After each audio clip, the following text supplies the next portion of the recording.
This is Coffee with Kelly, a dynamic podcast that's dedicated to driving positive change in school safety.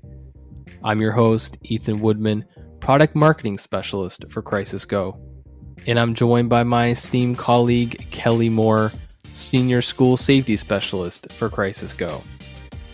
Our mission is to empower you with essential knowledge, tools, and inspiration required to foster a safer and more secure school environment. We hope this podcast will be the catalyst for transformation in your schools. Join us as we continue to dive into the world of school safety. All right. Good morning, Kelly, and good morning to our very special guest, Brandon Womack. Good to have you on, Brandon. Thanks for having me, guys. So, of course, we'll get started here. And Brandon, why don't you tell me a little bit about yourself and why you're here on the podcast? Yeah, my name is Brandon Womack. I am the co-founder and co-inventor of our School Dogs program, which is an active shooter response canine program here based in New Jersey, Pennsylvania, and we have dogs throughout the country. That's awesome. I think it's going to be a really fun podcast, talking about dogs. Kelly and I both have dogs. Kelly has kind of a weird hybrid between like a dog and like a mammoth. His dogs are, I think every dog of his is like either equal to my weight or more. Oh, what do you have? Yeah. So I have a Great Dane Mastiff mix. Okay, two big dogs. Yeah. So that's my big boy. He's 200 pounds. Ooh. Then I have a Cane Corso that is 135 pounds. Okay, and then I have a Poodle Wolfhound mix that is 100 pounds. Okay, then. I mean, your food bill for those dogs must be crazy. Yes, but it doesn't even approach the deer food bill. I was gonna say it too. Kelly's weird obsession with deer. Not Kelly's. Well, just trying to keep I don't know where this is going. we live on 6 acres, and oh man, we feed our deer. When I say we, mostly my wife. Understood. You don't even want to know how much he spends, like on corn. Deer. Yeah, corn. It's kind of crazy. You should put some of that into stocks or something. Might wouldn't have to work anymore. Right. We should plant half of it. Yeah. Yeah. That might be the key to it. Grow your own. Right. Oh man. So let's get into the podcast itself, right? So what are we really talking about here, Ethan? We're gonna end up talking about dogs, but what are we really talking about? I mean, that's why I'm here, is just talk about dogs. Yeah. I mean, hey, Kelly talked about the dogs he has. So I have one dog, and it's just a standard poodle. It's not a poodle with wolfhound thing. So he's only like 50 pounds, but he full sends everything. So it's, mass times acceleration, and it'll knock you over. That's the beautiful thing of dogs. They're fast. Yes. Right. Yeah. So we're talking about, this is, I think, a form of just a less lethal options, right? Because we've done a podcast where we actually talked about whether or not, or just the two sides of arming teachers. Yeah. And that was a pretty popular one, pretty heated, as you would imagine. So this is a really interesting option, I think. I mean, it is. One of my big things with arming teachers, and this is a topic of discussion that's everywhere. Yeah. We have police officers that can't react to these type of situations with hundreds and hundreds and thousands of hours of training, let alone you giving a firearm to a teacher. Not saying they're incapable, but their job is to educate our students and educate our kids while in school. We don't need them to be out there carrying a gun and trying to defend them when I need them to protect them and get them in the room and follow whatever their procedure is for lockdown and keeping them safe. Yeah. I mean, we've had that discussion, right? They don't go into that profession to carry a gun and do all of that stuff. Understandable. They do have duties, they do have responsibilities to protect their kids. What started me on this conversation was we're always talking about arming teachers. Are you going to make me carry a gun? And, that's evolved into, well, teachers don't want to be armed, but we're going to bring in citizens, not law enforcement, and we're going to create this guardian program. I'm not here to say yes or no to anything. I'm saying there is so much to consider when you introduce another firearm into a school environment. And the reality is the probability that you're going to have an armed encounter in a school, an armed incident in a school, is very small. And so we need to start talking about options that do two things. One, it's not a lethal option. So you can address and de-escalate and still have the ability to defend yourself. Mm-hmm. And look at what is more probable that's going to happen, right? We need to start looking at these other de-escalation options and really look at things that we can do to what I like to call move left of bang, get into the preventative side of Absolutely. things before the incident occurs. Right. And so if we're only given one option to defend ourselves, what do you think that option is that's the option that's going to be used, right? Right. There's so many more things that we should be thinking about and talking about, providing maybe our schools. I don't know. But when you start talking about firearms, even in the hands of a well-trained responding officer, we have collateral damage concerns. Right? Knowing your backdrop and all of that stuff and where those rounds, like they tell you at the academy, it's like the wake on your boat. You're responsible for it. As soon as it leaves the barrel of your gun, you're responsible for that and where it goes. It's so much to consider. We really should start that conversation around other options. And it just so happens that literally like a week after we had that conversation on the podcast earlier, you guys reached out and said, hey, let's see what we can do, right?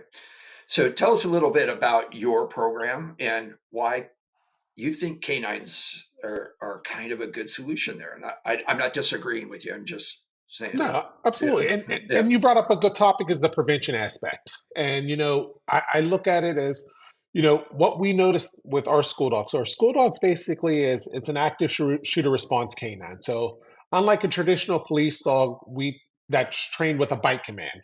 So whether that's pocket, sick 'em, get 'em, whatever that bite command is that department teaches, our dogs aren't taught that. Our dogs are taught basically when they hear the sound of the gunfire, the bang, bang, bang, the dog actually reacts to that sound of the gunfire. So there's no bite command, there's nothing given. The dog's trained to navigate through a crowd of people, whether that's children, teachers, staff members, and only engage the person shooting the gun. When the shooting stops, the dog goes into a search mode, never bites anybody until that sound of gunfire rings again. The second aspect of our dogs is it's trained to find firearms and ammunition in school. So if there's something that's given to, their reporting system of the school or something was posted on social media that, Johnny Doe was going to bring a gun to school and shoot up the school, we can use our dogs to search lockers and book bags and classrooms and cafeteria to make sure those weapons don't exist on the campus. So not only are our dogs reactive, but they're also proactive. And the last thing we've seen actually through our dogs, and we have 4 of them deployed now, is through almost a ripple effect that they became almost a mascot of the school. And I often refer to this. One young individual at our Cumberland County School in New Jersey is she's autistic. But what we found was she enjoyed coming to school because Meadow was there, because she got to see Meadow on a regular basis. And her dad was a law enforcement officer. She was a police officer for the local community there. And we established that relationship. So she was able to come up and we call them fist bumps. We don't do handshakes with our dog or gimme paw, but we'll allow the dog to fist bump the girl. And And she was the only one that was really able to interact with the dog. And those two formed this crazy bond, even during graduation. But we found those dogs in yearbook photos. People had T-shirts made of our dogs. They have stuffed animals that are sold in the campus Oh stores of our man. dogs. So there was actually a ripple effect that we didn't really think about when we initiated this program, saying, "Hey, after the Parkland shooting where the deputy stood outside for, last Too reports are long. 20, 27 Too long. minutes." Yeah, too long. Absolutely. We had to come up with something saying we need to remove the human element. We need to remove the Mm. idea of, hey, I have a pension, I have children at home, I have a wife or a husband, so I don't want to enter that building. Hey, I'm outgunned, because we know most of these times that these officers are responding, especially from an SRO standpoint, they may have their duty weapon on with 50 rounds on them. And these guys sometimes are coming with high powered magazines, with 30-round magazines, and you get that hesitation, you get fear. And these guys aren't doing this enough. And we know that a lot of our school resource officers enjoy that job because it's a Monday through Friday with weekends off. And, they don't have to do road patrol. They're not doing a lot of reports. So we see a lot of our school resource officers or senior officers that are on the edge of retirement. So, what are they looking at?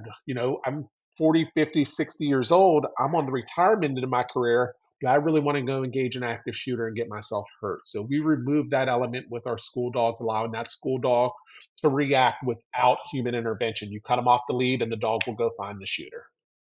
Hmm. Yeah, I think it's important you come with the human element, right? So all of those considerations are valid. The vast majority of our law enforcement officers are trained to respond, and they're going to do it. It comes with those considerations. Those Mhm. considerations are they're present. Let me say they're present, and that's part of the job. But when you talk about removing the human element in the decision, that becomes a topic. We've talked about this before, because most of our educators, most of the people who are most at risk are people that are there every single day. They're the ones that are most at risk for whatever happens in a school, is the people who are present, right?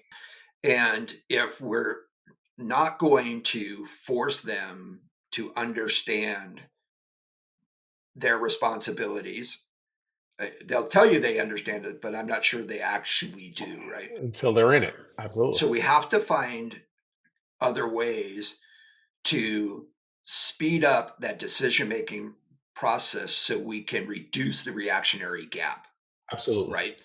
And so having other options, the ability to make the right decision for you based upon the information you have. But when you take a dog as an example and you train them to key in on key things, there's almost an immediate response, because the dog doesn't know anything different. It's not, like you said, it's not thinking through all these other things. Wait a Exactly. second. Yeah. That's what I'm supposed to do. Here's what I'm singularly focused at that point because I got triggered by the indicator, Absolutely. right? Hmm. Right. So when you first introduce the concept of this active shooter response dog Mhm. that keys in on the shooting, how do you differentiate that between somebody banging on a locker, banging on slamming doors, and I'll tell you why after you respond to that, why I'm asking that specific question. Oh Ethan man. Yeah. knows I why. know. Yeah, it's actually Yep. through training.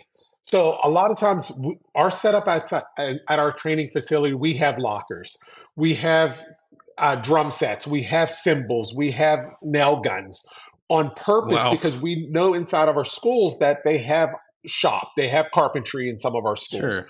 Our tech school has a full carpentry program. So there are things that will trigger the dog, but it's also a part of the handler's responsibility to understand that as well. So when we're evaluating that, we have music halls where they have drum sets and they're constantly banging. So through training, we've taught our dog different sounds in that sound. So we'll train our dogs with everything from a 22 to a 9 to a 40 to a Mac 10.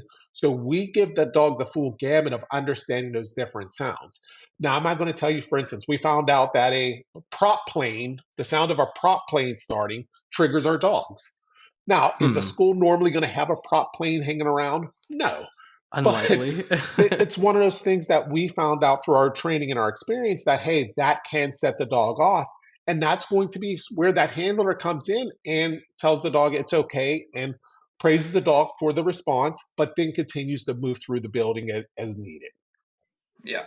So, I think that's important to understand that I think a lot of us make this assumption is when I get a dog, I buy a dog, a well-trained dog.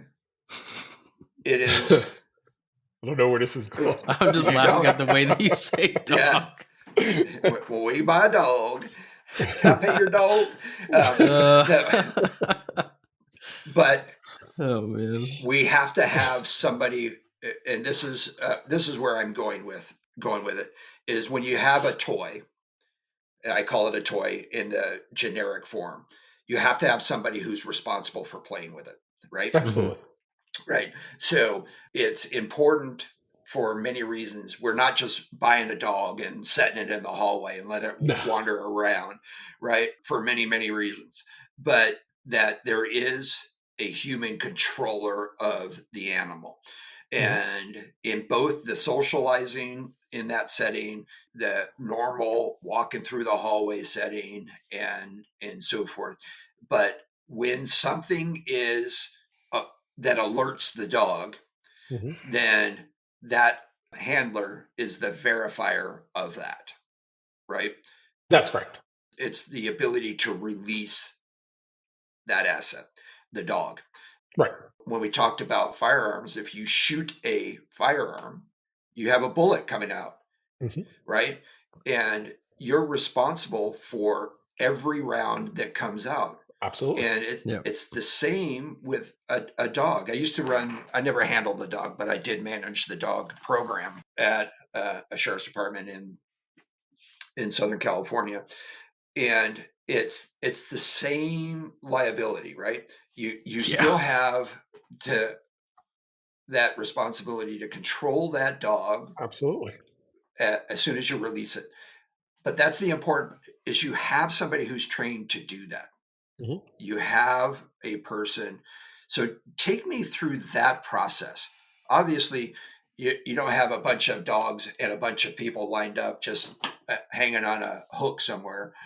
How does that process kind of work?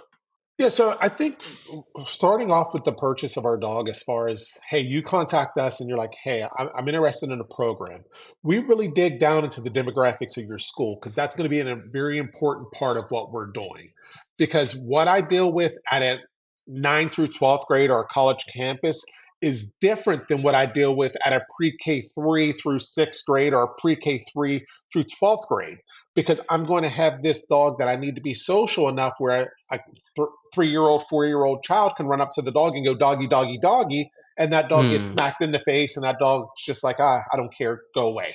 So I have to build that into the program versus a 9 through 12 program where those kids are normally a little more mature to a certain extent. So that's a big part of what we're looking at. So once we figure out the demographics of that school, then we're looking at, okay, finding the right dog, the socialization that we build into the dog. What are we exposing? Our last dog, which we placed in Tennessee, we went through almost 40 dogs to find the one dog for them based off of their demographics.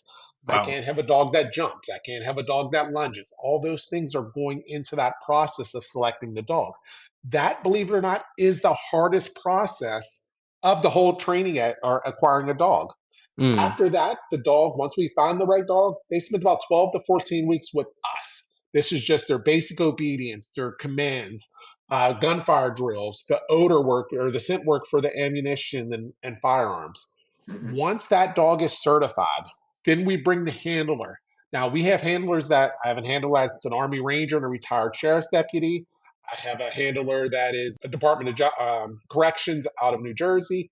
I have handlers that have law enforcement experience, but then I also have a handler that is the school attendance officer and the football coach that handles one of our dogs. So it's somebody that, one, that has a passion for wanting to protect our kids, but at the same time is confident enough to go engage in whatever that threat is inside that building. So it doesn't, I don't need somebody necessarily that's a law enforcement officer. They come to us for 2 to 3 weeks at our academy. They're learning how to take care of the dog, those commands, the alerts of the dog, things like that. And then we spend another 2 to 3 weeks with them on their campus.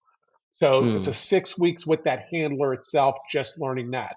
Unlike a Wow. traditional police dog, where in the state of New Jersey, where we're based out of, to become a police dog, you have to spend 22 to 24 weeks in our academy. These dogs don't need to know as much as they need to know in policing because they're only responding to an active shooter. They're a single purpose or technically a dual purpose because of the scent work. And that's what we're looking for. But there's no bite command, things like that.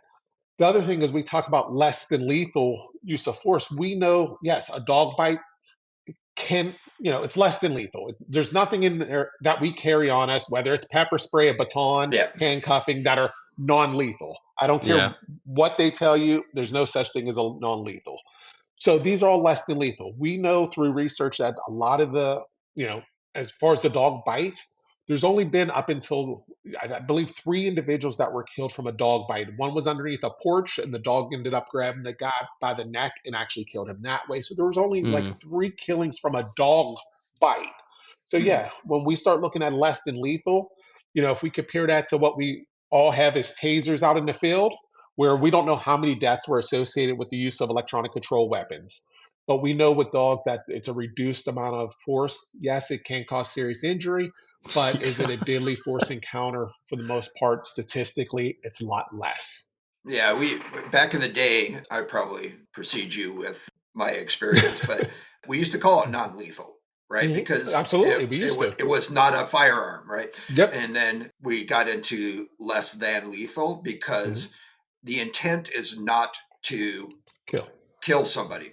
The intent is to get control of the situation as quickly as possible with the proper level of force. Absolutely. And I'd much rather use a dog than a firearm, right? Absolutely. In almost any situation, unless it absolutely requires the firearm. I think most people would agree with me there. Yeah. I think you got into the time commitment and training commitments and so forth, because what you're really talking about is when you're typically talking about your handler, your actual handler is somebody who's already in the school or is already associated with the school. And so you might get somebody who has prior dog experience, which is wonderful because then you're just sort of refreshing their training. It could go either way. Right. Yeah. No, I know. Trust me, I know. Just like any other human encounter, you're going to have people that, I've been a canine. I had one guy who wanted to be a canine because he thought it was cool to be a canine. He didn't want to do the work, but this is cool. Having somebody who's in the school invested in the safety, that's cool. So what are the refresher training requirements and stuff? Like when I ran the canine, like you said, the training was much more involved in police canines, but we had monthly training sessions that they all were required. They actually went twice a month, but they had to go at least once a month. So what is that added commitment once you release? Maybe that's the wrong term. Release the dog into the school. once you say, here you go, protect the school. What's the long-term commitment to that? Yeah, so every month, all our handlers are required to do scent work training. So they're doing their hides, they're doing scented towels, they're doing towel tosses, they're doing a lot. Most of our handlers are doing that a weekly, daily basis just to make sure their dogs are refreshed with those odors. Annually, we actually send decoy guy and one of our regular guys down there to actually do the bite work drills and the gunfire drills.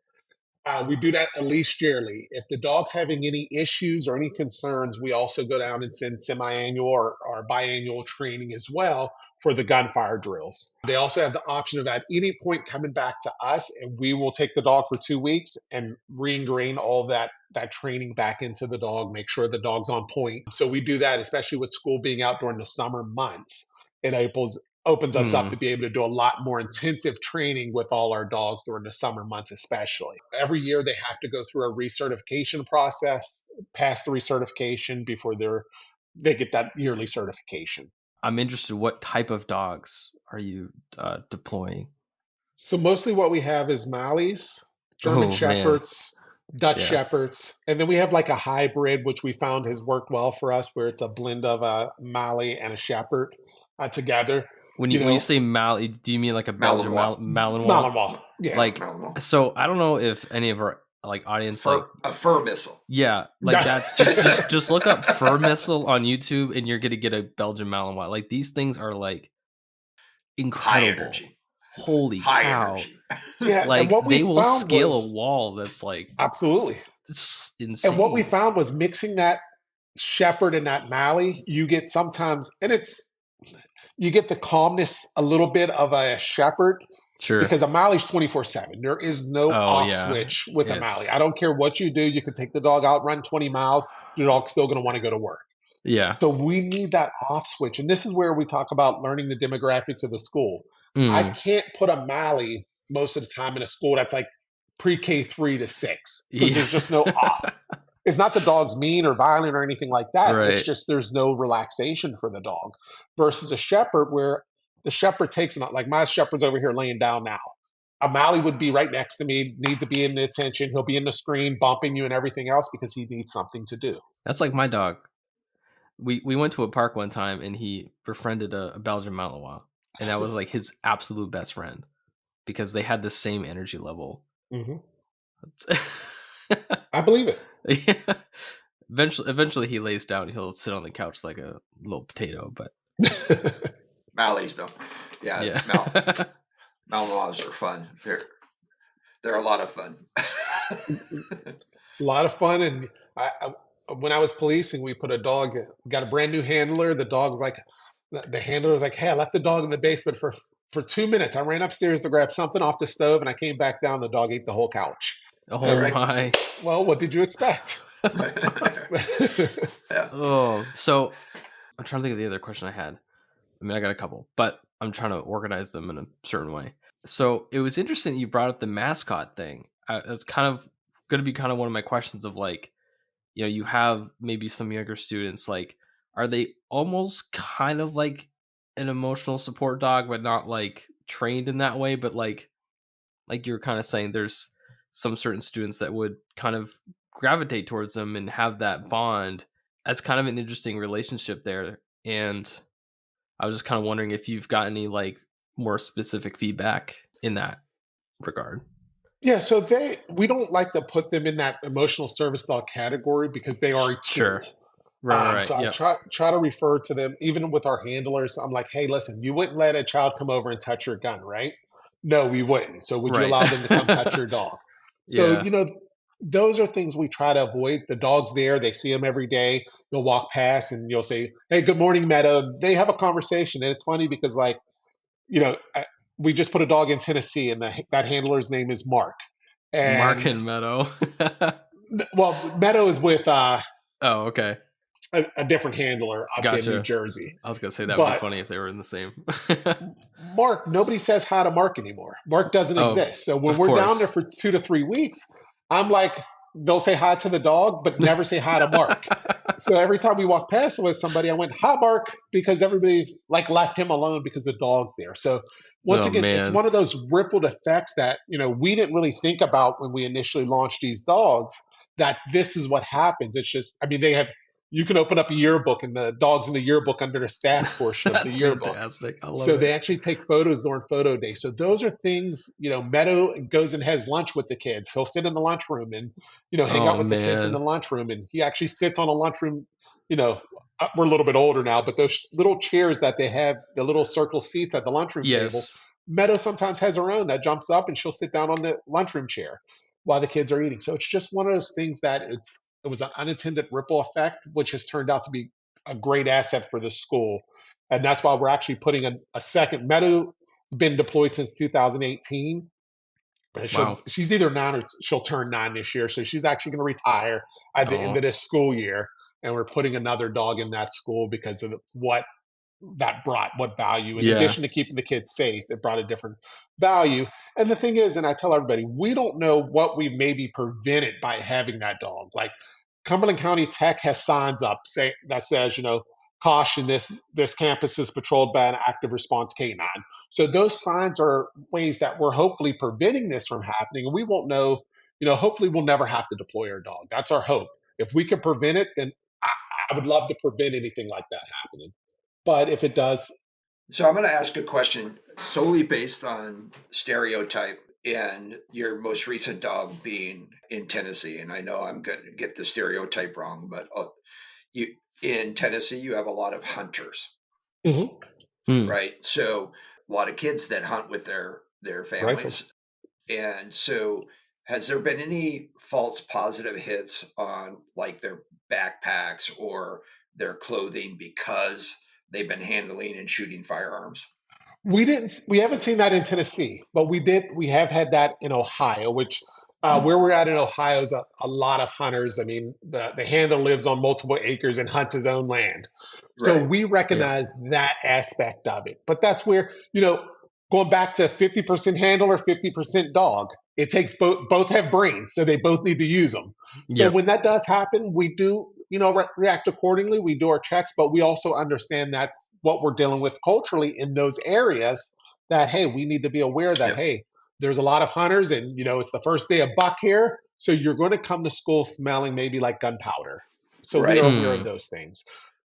Yeah. So Hmm. the important point that I was trying to make there, and I think you made it well, is that the automatic triggered response is shooting. Absolutely. The search response is pointing you in a direction for you to verify the.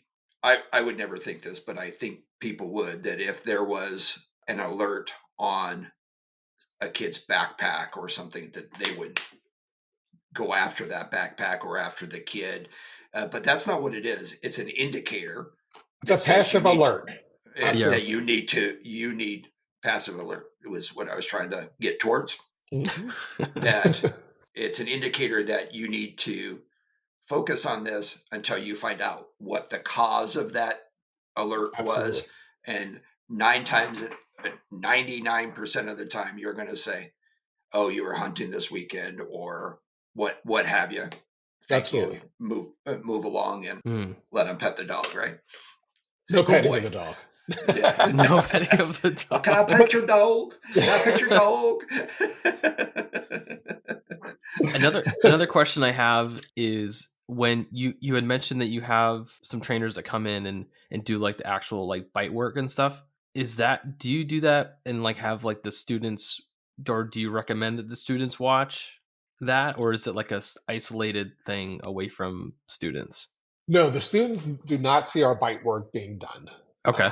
We don't want to have any of that type of trauma associated with it or fear Sure. associated with that dog. Gotcha. We do allow, when we deploy a new dog, we do allow some of the teachers and staff to actually participate. And when we say participate, we make them get on the floor and log roll. We make them do push ups. We make them scream and yell because they need to understand that the dog's going to jump over them. Just like, when we teach active shooter classes, it's, hey, I'm not coming to render first aid to you until I find that threat, right? So giving them that same understanding that this dog is going to run past you, find the threat, engage that threat, and then we'll deal with whatever we need to after that. But my goal, just like a first responder responding to an active threat, is to get to that threat as quickly as possible and stop whatever that action is that that individual is doing by whatever means necessary. Hmm. So with the dog, you're trying to do two things, right? Stop the threat and build a time barrier. Absolutely. Yeah. With my limited experience in the law enforcement canine, obviously law enforcement has a lethal option. If something happens to the dog, which is possible, right? Absolutely. What's the alternative there? The dog takes off after the shooter, and something happens to the dog while en route to solve that problem for you. What's the alternative? Are you providing a lethal option with that handler, or does it depend? Or what's the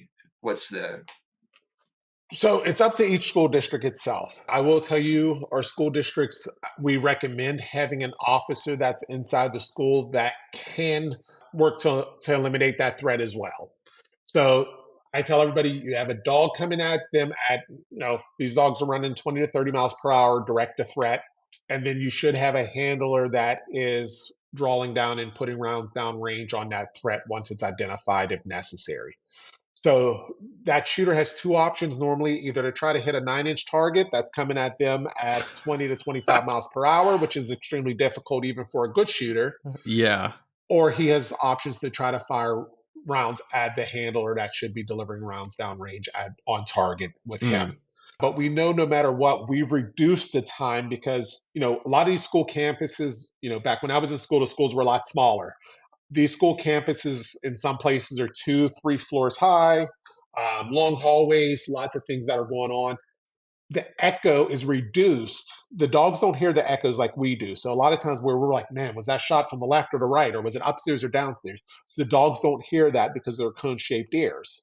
So the dogs direct the threat, pulling that handler directly to that shooter, and that handler could just cut the dog loose once he acquires that's an active shooter, and that dog's on his way 20 to 25 miles per hour, and he's normally pulling his weapon and delivering rounds downrange to stop that threat. Gotcha. Awesome. I mean, can you imagine having a Belgian Malinois full on sprint at you? Like, it's great. We can put you in a bite suit, Ethan, and you can see it. We'll be more than happy to set that up for you. Oh man, I've been kind of interested, but not at the same time. No. Yeah, I've been in a bite suit. We had shepherds. Really? Yeah. It's a fun little exercise. Is it fun though? Yeah, I don't.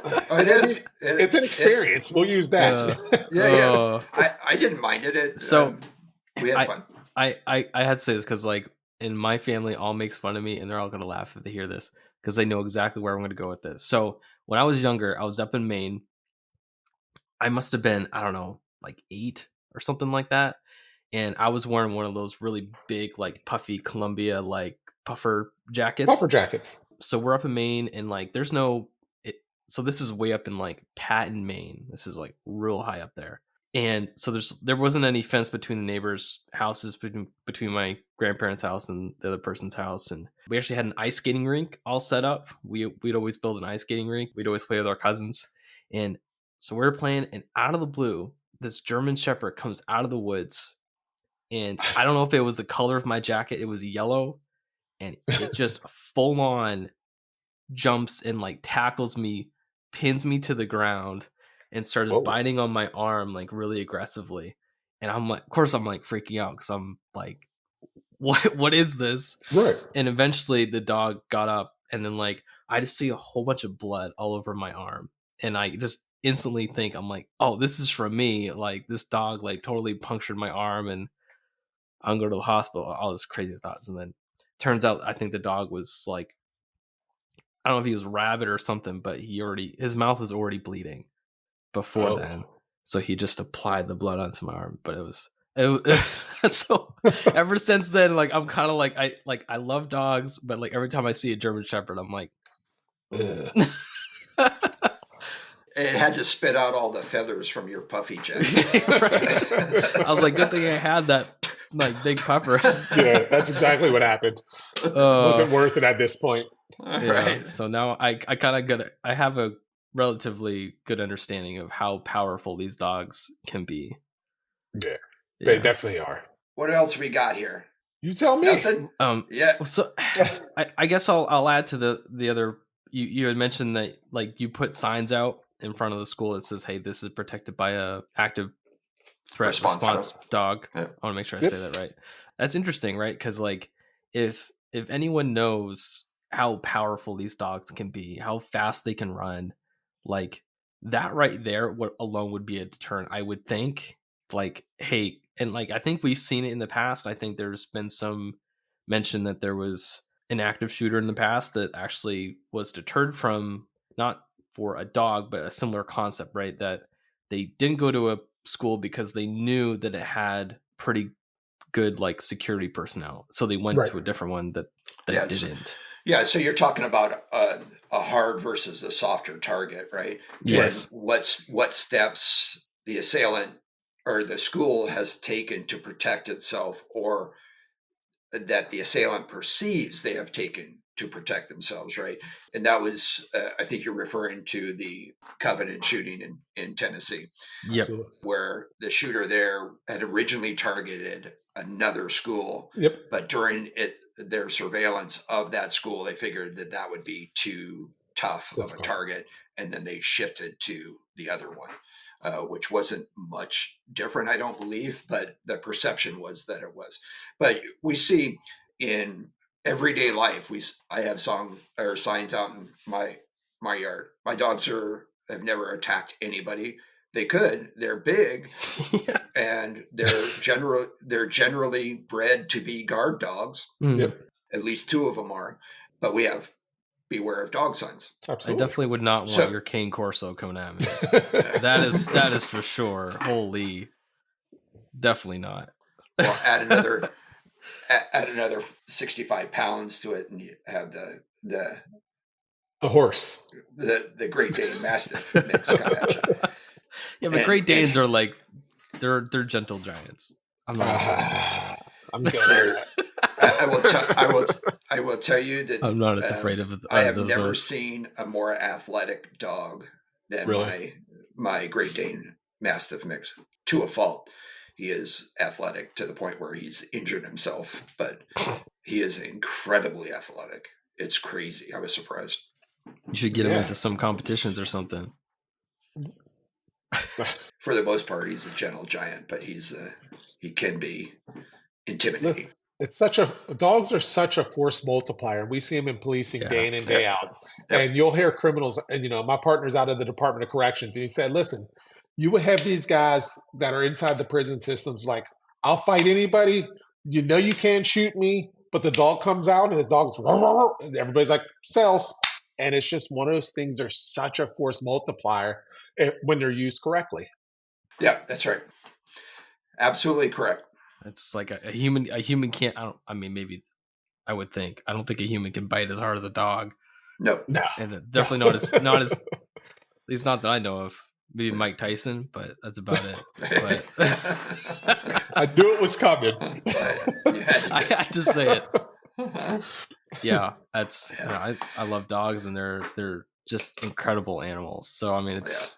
I personally love the idea. So I love the idea too. Brandon, thanks for joining us, and I hope this was educational to other people, not just specifically on the dogs, but for the consideration of there are so many other options that are available that arming teachers shouldn't be. I'm not saying you shouldn't do it, but there's so many factors that you have to consider that it really should cause you to look at other options. And there are other options out there.